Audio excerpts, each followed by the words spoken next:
네, 말씀드린 대로 부동산의 이제 소비자들의 패턴이 어떻게 움직이고 또 그들이 좋아하는 상품들은 어떤 건가 뭐 이런 걸 알게 되면 실제로 투자를 하는 입장에서 봤을 때는 그들이 원하는 투자 상품을 선택을 하면 되는 거거든요.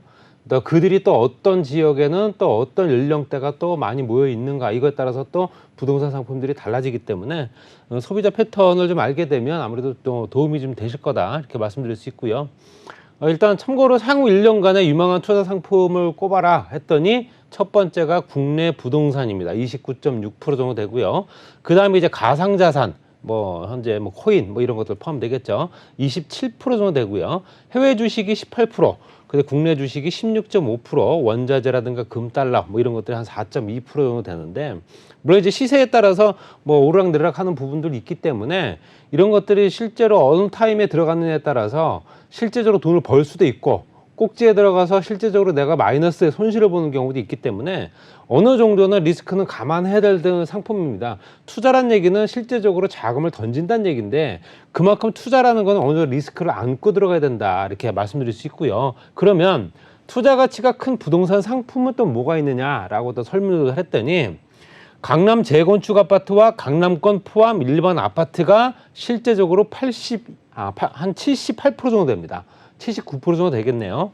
그렇기 때문에 실제적으로 돈이 될 만한 물건은 부동산 중에서 실제적으로 아파트이지만 그 아파트가 어디에 있느냐, 대부분 다 강남권 재건축 아파트라든가 아니면 재건축이 끝난 일반 아파트라든가 이런 것들을 사두면 돈이 될 수밖에 없다라고 하는 부분이 10명 중에 한 8명 정도는 그 생각을 하고 있다는 얘기죠. 물론 진입장비가 워낙 높기 때문에 누구나 다 선택할 수 있는 물건은 아닙니다. 그렇지만 실제적으로 그만큼 지향점이 대부분 다 강남권 재건축 아파트라든가 일반 아파트에 향해져 있다는 거는 지금 과거부터 지금까지 쭉 앞으로도 그럴 테지만 계속 재산이 형성 과정에서 실제적으로 큰 돈을 벌 수 있는 상품이 대부분 다 강남권에 있는 아파트였다라는 얘기겠죠.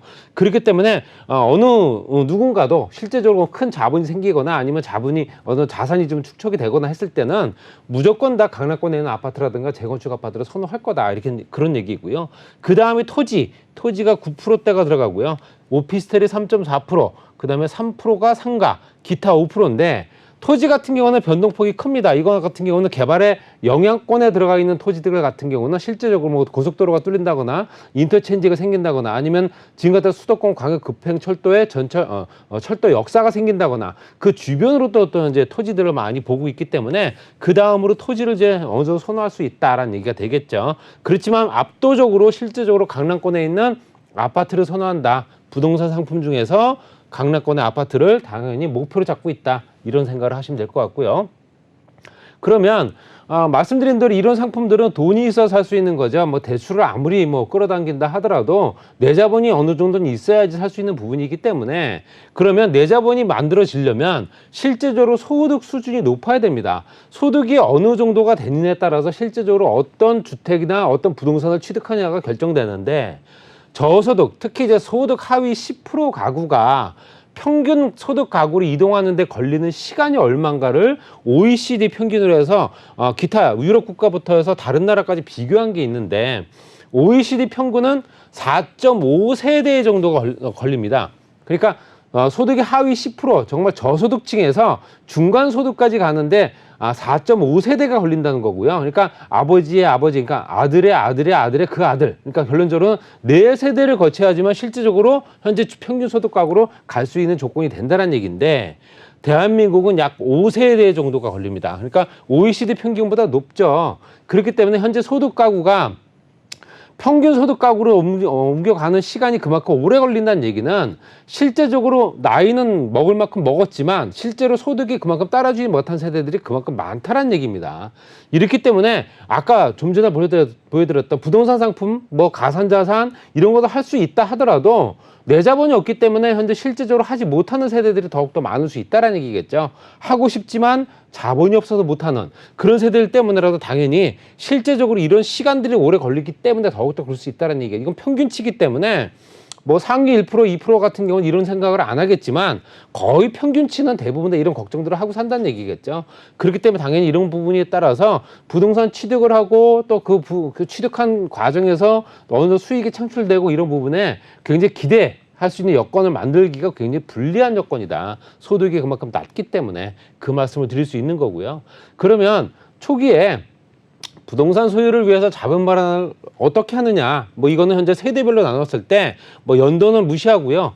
베이비부모 세대가 한 65세까지, 그다음에 현재 포스트 베이비부모 세대가 42세에서 56세까지, 그다음 에코 세대가 보통 28세에서 한 41세까지를 보고 있는데, 각 연령대별로 봤을 때 중장년층, 뭐 노년층, 뭐 노년층까지는 아니지만 현재 장년층까지 들어가게 되면, 실제적으로 베이비 부모 세대 같은 경우는 포스트 베이비 부모 세대 같은 경우는 실제적으로 어느 정도는 내가 현재 갖고 있는 돈보다는 실제적으로 현재 대출을 많이 이용하는 경우가 많고, 그 전 세대 같은 경우는 베이비 부모 세대 같은 경우는 본인이나 배우자의 금융자산 또는 현재 모아둔 돈, 자금을 조금씩 적금을 붓고 그걸 늘려나가면서 실제적으로 내 집 마련을 해서 초기 부동산을 취득을 했다는 얘기죠. 과거 시장은 그랬습니다.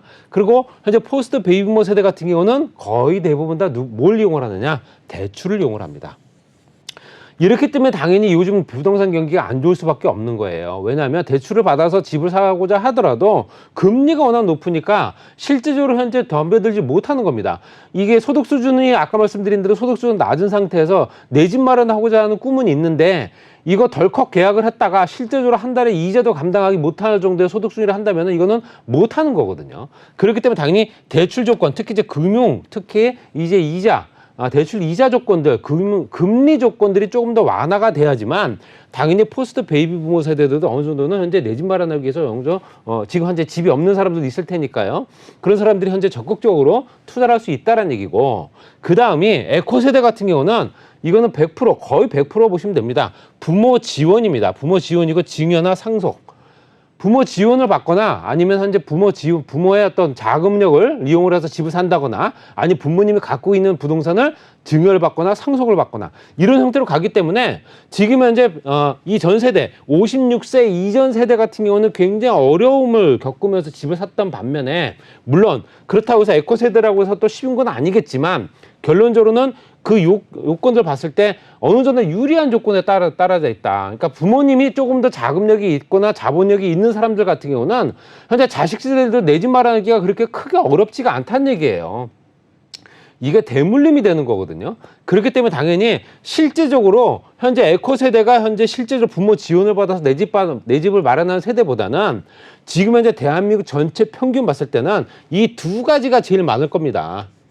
자기 자본을 모아서 그걸 축적을 해서 그걸 가지고 현재 뭐 통장을 이용하거나 아니면 적금을 붓거나 해서 그래서 조금씩 평수를 넓혀가는 이런 형태로 가거나, 아니면 나머지 모자라는 돈은 대출을 받거나, 이런 형태가 거의 현재 대한민국 인구 중에 거의 70~80%는 된다라고 보여지는 겁니다. 그렇기 때문에 부동산 경기가 실제적으로 내 집 마련하고 하고 싶지만 지금 현재 기준으로 봤을 때는 대출 금리가 따라주지 못하고 있기 때문에 굉장히 겁을 내고 있을 수밖에 없다라는 얘기겠죠. 이것들이 대출 금리가 좀 조정이 되고 어느 정도 금리가 인하가 되게 되면 어느 정도는 현재 회복이 될 거다, 이렇게 기대할 수 있고요. 그다음 부동산 투자에 대한 태도를 보게 되면 어떤 형태로 현재 내가 부동산을 현재 바라보고 있는가, 이거거든요. 말씀드린 대로 현재 베이비 부모 세대 같은 경우는 적극적이냐 소극적이냐 봤을 때 실제적으로 적극적으로 생각했던 부분보다 소극적인 경우가 더욱더 많았습니다. 그렇지만 이거는 투자 개념이거든요. 투자 개념이기 때문에 실제로 내 집 한 채는 당연히 있어야 된다는 생각을 하는 거고요. 내 집 하나 있으면 됐지 뭘 또 집을 또 살려고 하느냐 생각을 더 많이 했던 세대란 얘기겠죠. 왜냐하면 어렵게 집을 구입을 했기 때문에 또 그 과정을 거치기가 싫은 겁니다. 그렇기 때문에 당연히 집을 한 채 더, 물론 자금력이 조금 더 생긴 사람들 같은 경우는 뭐 살 수 있겠지만 평균치를 봤을 때는 내 집 한 채 있으면 됐다라고 만족을 하는 부분이죠. 그리고 포스트 베이비부모 세대 56세까지 생각했을 때는 적극적과 소극적이 거의 비슷합니다.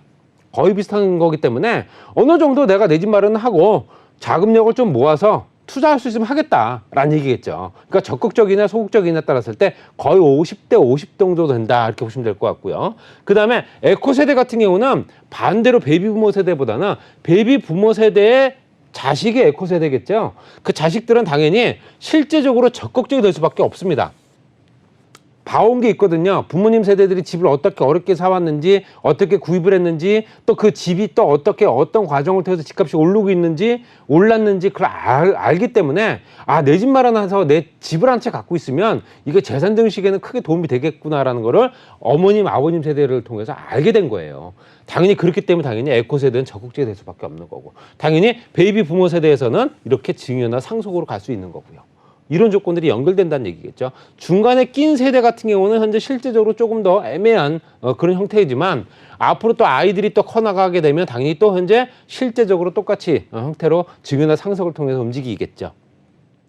그래서 실제적으로 정책 방향이 또 어떻게 되느냐, 이것들에 따라서 좀 많이 움직이는데, 지금 현재 조세 정책, 복지, 금융, 그다음에 소득 정책 쭉 나눠서 봤을 때 조세 정책은 실제적으로 수직적으로 세대 간의 대물림을 방지하기 위한 조건입니다. 무슨 얘기냐면 종부세라든가 양도세, 상속과 증여 이런 것들이 연결될 테니까 당연히 세금 부과를 많이 할 수 있는 여건이 되겠죠. 이건 현재 실제적으로 부동산 조세를 통해서 현재 세금 부과를 많이 하고 있고, 부동산 재정 정책 같은 경우는 저렴한 주택을 확대를 하게 되면 실제적으로 물려받지 못한 사람들이 내 집 마련하기가 굉장히 쉬워질 수 있다는 얘기겠죠.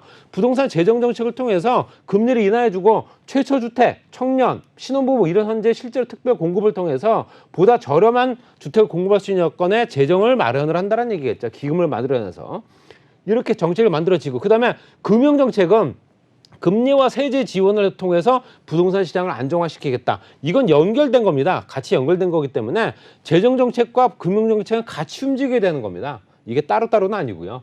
이렇게 해서 부동산의 정책이 만들어지고 그에 따라서 금융이 따라와줘야 된다는 거고, 그렇지만 현재 시장에는 금융이 조금 더 앞서가고 있는 상황이라 보니 현재 부동산 경기가 그만큼 안 좋을 수밖에 없다. 개발이익 환수 같은 경우는 기본소득이라든가 개발이익 환수를 어느 정도 확대할 거냐, 개발이익을 환수를 현재 실제적으로 어느 정도 줄여놓은 상태이기 때문에 당연히 개발이 될 수 있는 여건이 충분히 만들어졌죠. 그에 반면에 실제로 개발이익 환수는 금액은 줄었는데 자기 부담금이 늘었습니다. 그렇다 보니까 실제로 건설 비용의 건설 원가라든가 아니면 인건비라든가 이런 것들이 치솟다 보니 당연히 현재 개발 이익은 줄었지만 현재 자기 부담금이 늘어나서 재건축을 외곽 지역이라든가 재건축이 진행되는 지역들 같은 경우는 수익성이 떨어지는 지역들, 강남 빼고요, 이런 지역들 같은 경우는 조금 더 망설일 수밖에 없는 상황이 돼버렸다는 얘기입니다. 금리가 그만큼 굉장히 중요하게 작용을 하기 때문에 이런 부분을 꼭 참고하시고, 내가 어떤 세대에 속하는 세대고 내가 바라보는 현재 부동산 상품은 어떤 거를 또 지향을 하고 있는지, 또 현재 앞으로 투자는 어떤 지역에 어떤 상품을 할 건지, 이런 부분을 한번 참고하셔가지고 많은 도움이 되셨으면 좋겠습니다.